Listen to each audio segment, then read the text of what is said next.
Deputy Speaker.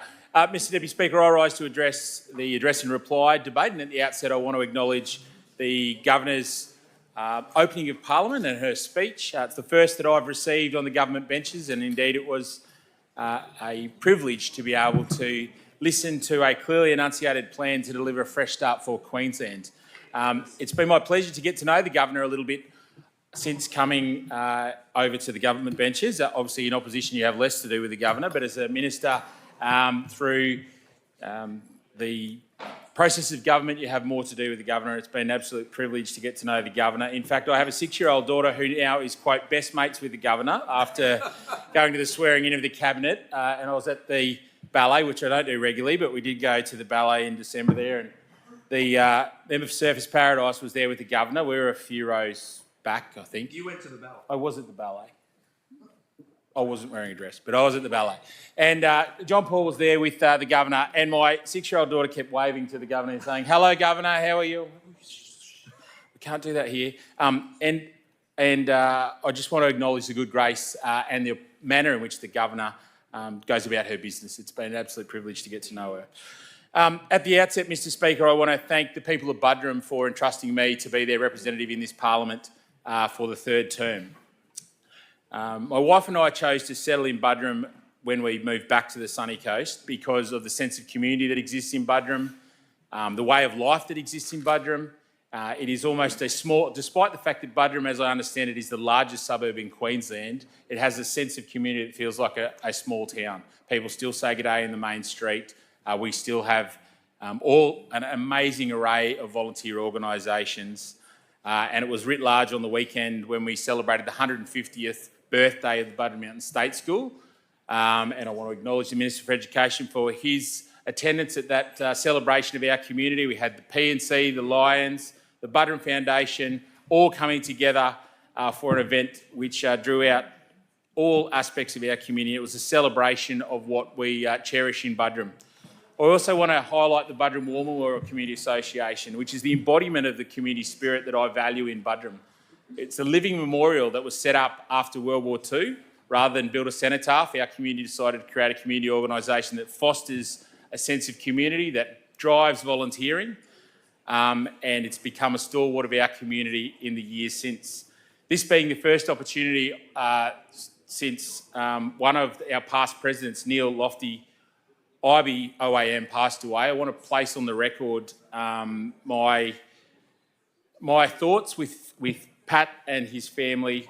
Neil was a tremendous stalwart for our community in his capacity as the BWMCA past president, but he was also a man of incredible substance and character, having served in the Army between 1958 and 1984. Neil served as a rifleman in 3RR. He served in Malaya, he served in 1RR in Malaya as well, and he was a section commander as well in Malaya. He served in Vietnam with 3RR, and for any of those who may have served in the military, they would know of the Battle of Balmoral, where Neil served in a ferocious battle where Australian soldiers acquitted themselves with honour, and it talks to Neil's experience and character. After that, he served as the Regimental Sergeant Major of RMC of 6RR, and when he left the Army, he served in Legacy and as the School Marshal at the St Lawrence College, where both he and Pat continued to care for veterans, war widows and support their community. And Neil will be sorely missed by the Buderim community, but by the veteran community as well. I want to place on the record my thanks for his smile, his good grace and the manner in which he supported our community over many, many years. Vale Neil Lofty Ivey OAM. Mr Speaker, in relation to the address and reply, I want to congratulate the Speaker, my good friend, member for Condamine. He was able to school me when I first came into this place alongside the now member for Hinkler, the then member for Bundaberg, on committee, and guided us as we made merry hell with the member for Bancroft as the chair of the committee. He was the guiding voice for us, the reason and our educator when we first came into this Parliament. And as I said, when he was elevated to the speakership, he'll do a tremendous job. Just don't warn me too much. I want to also congratulate the Deputy Speaker and the panel of acting speakers as well for the manner in which they go about managing the business of the House.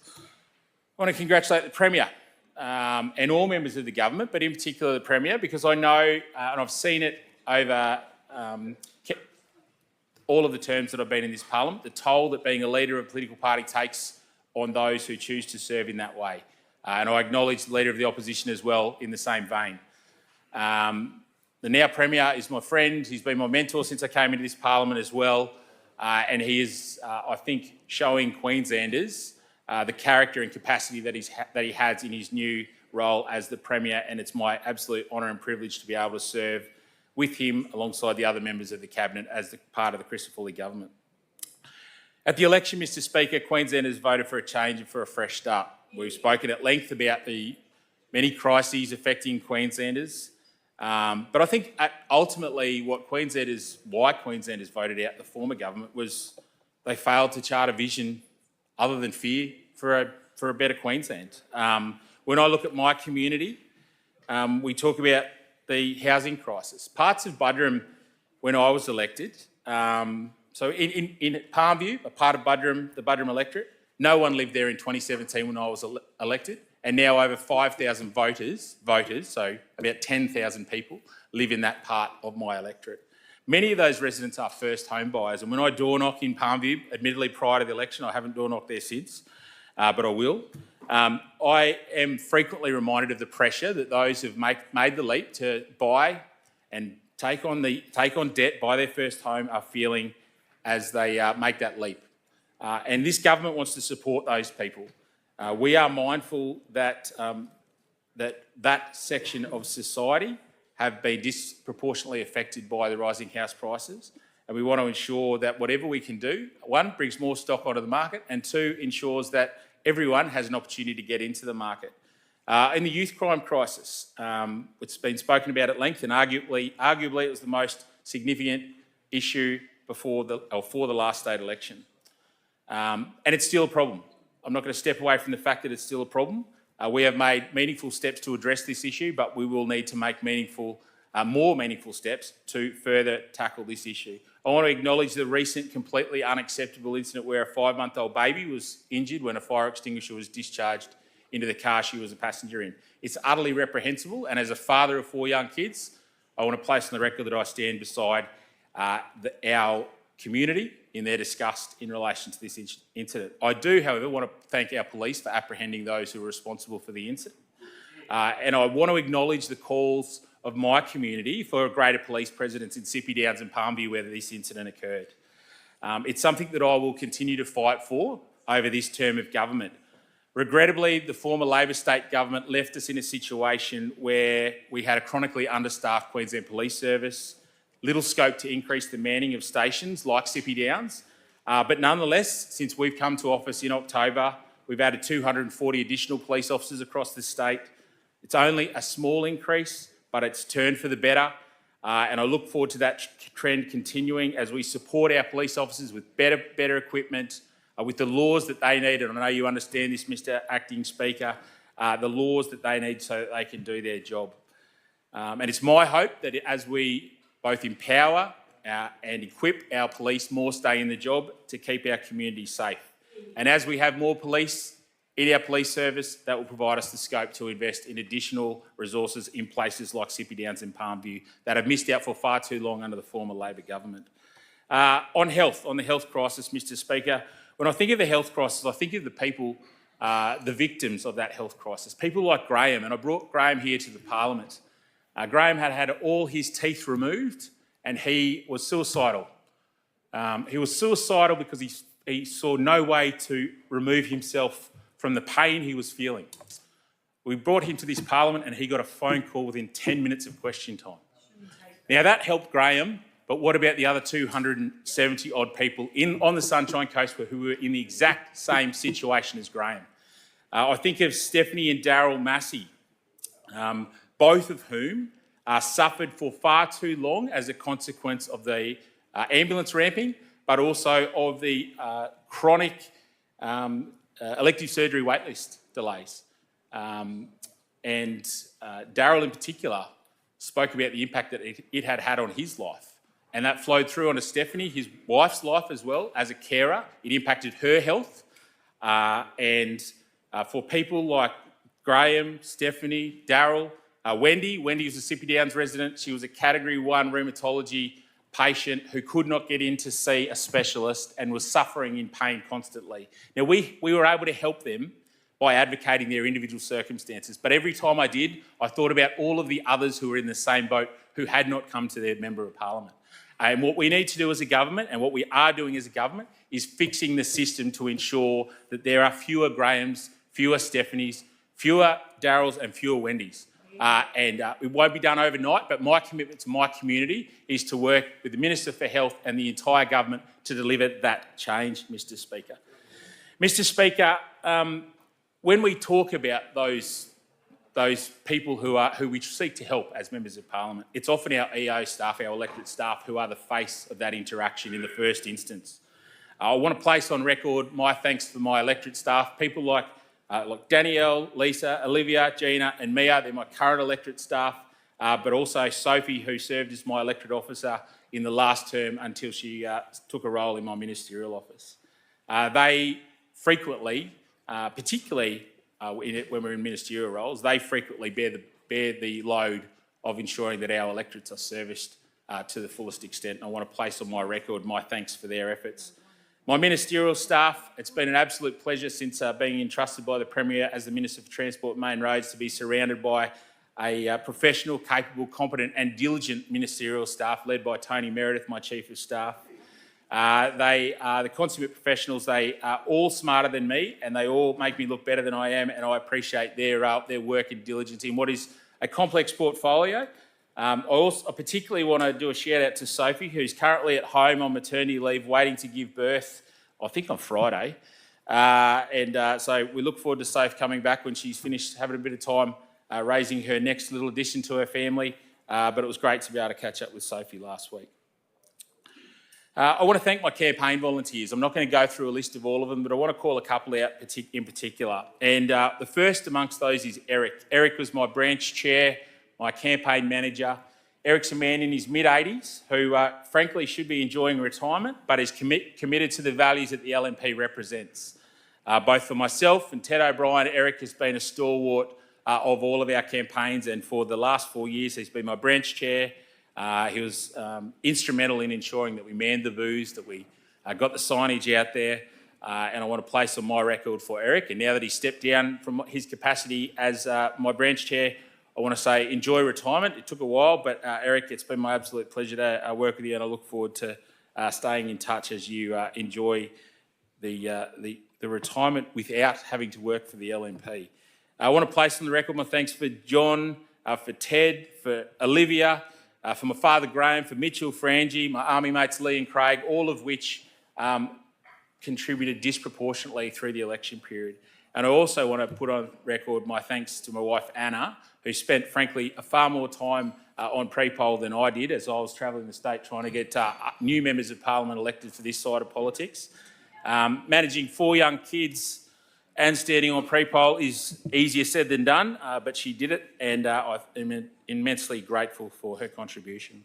I want to acknowledge the newly elected members of Parliament, and I don't want to single out everyone, but I am going to single out 2 because I spent an awful lot of time trying to get them elected, and that's the member for Keppel and the member for Rockhampton in particular. It's been my absolute pleasure to see how all of the new members of Parliament, on both sides I might add, have conducted themselves since coming into this place. But I was particularly pleased. Admittedly, one took a little bit longer than election night, but I was couldn't have been happier after I saw the effort that those 2 members put in, but the same is true of all new members in this place, the effort that was put in and the trust that their communities have placed in them to bring a fresh start is reflective of their, 1, capacity, and 2, their work ethic, and I know they're delivering for their communities. It was a pleasure to be a part of that process. Mr Speaker, the Premier spoke this morning about restoring faith in government, and the Governor spoke how we serve the people of Queensland, and I take that privilege with a considerable amount of weight. We will deliver what we said we would deliver. Ours will be a government of accountability. It'll be focused on the issues that matter to Queensland. We made it very clear what we stand for. I don't agree with everything the Labor Party stand for. I don't agree with everything the member for MAOR stands for, and in fact, I suspect I agree with very little the member for MAOR stands for, but I will respect their ability to come into this place and state what they stand for. We made it very clear what we stood for, and I think Queenslanders voted for us. A fresh start, adult crime, adult time, addressing those key crises. That's what Queensland had wanted. Clear direction, competent, methodical government. That is what we will deliver. I want to thank the Premier for entrusting me with the Transport and Main Roads portfolio. I wasn't expecting it. I hadn't prepared for it. Probably wish I had paid a bit more attention to estimates last term in this portfolio. But it's a great privilege, and I'm sure it was a lot of fun. I had a bit of fun in mine, but albeit now I wish I had paid a bit more attention to yours as well. Look, my job is to ensure that we get people home sooner at the end of a long workday. We need to build the roads that are to support our growing population.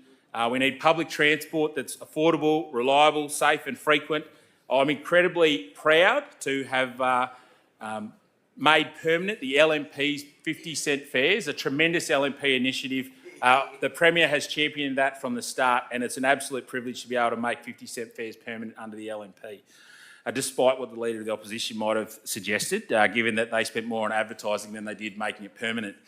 We've restored 80/20 funding for the Bruce Highway, a $9 billion package. It's a fair record since the election, to be frank, Mr Speaker. I thought I was going to have to push for the entire term to get 80/20 funding restored, let alone $9 billion out of the feds. But it's a recognition of the fact that we want to work constructively to deliver for Queenslanders, and we will work constructively with the federal government, despite the fact that they are the other side of politics. We re-established the Bruce Highway Advisory Council. It was my absolute privilege last week to visit the member for Gympie's electorate in Boppel, where we're starting work on the 16 construction sites up and down the Bruce Highway. All of those projects will start construction this year, and we'll continue to roll out the considerable amount of work that's required on the Bruce Highway, as we will on the 2032 Games delivery plan. In my electorate, our commitment to the Mooloolah River interchange, and I won't talk about it in too much detail because we've got a budget reply, which I will talk about it in. That's a game changer for the Sunshine Coast community, Mr Speaker. The Mooloolah River interchange has been spoken about since long before I came into this place. I think we've committed to it just about every election that I've stood at. I remember standing at a press conference with the now Health Minister when he was the Leader of the Opposition committing to it. What was that? On the roundabout, indeed, yes. It's tremendous now that we are in a position to make it happen. We are making it happen. Mr Speaker, all of us, I've kept this to the end because it's the worst bit, Mr Speaker, but all of us who come to this place know that it's their families that pay the price. And I swore I wasn't going to cry. Anyway, my wife Anna, she's a rock. We've got 4 young kids, 2 of which have been born in this since I came to this place. My eldest is 10, my youngest is 4. That takes considerable weight.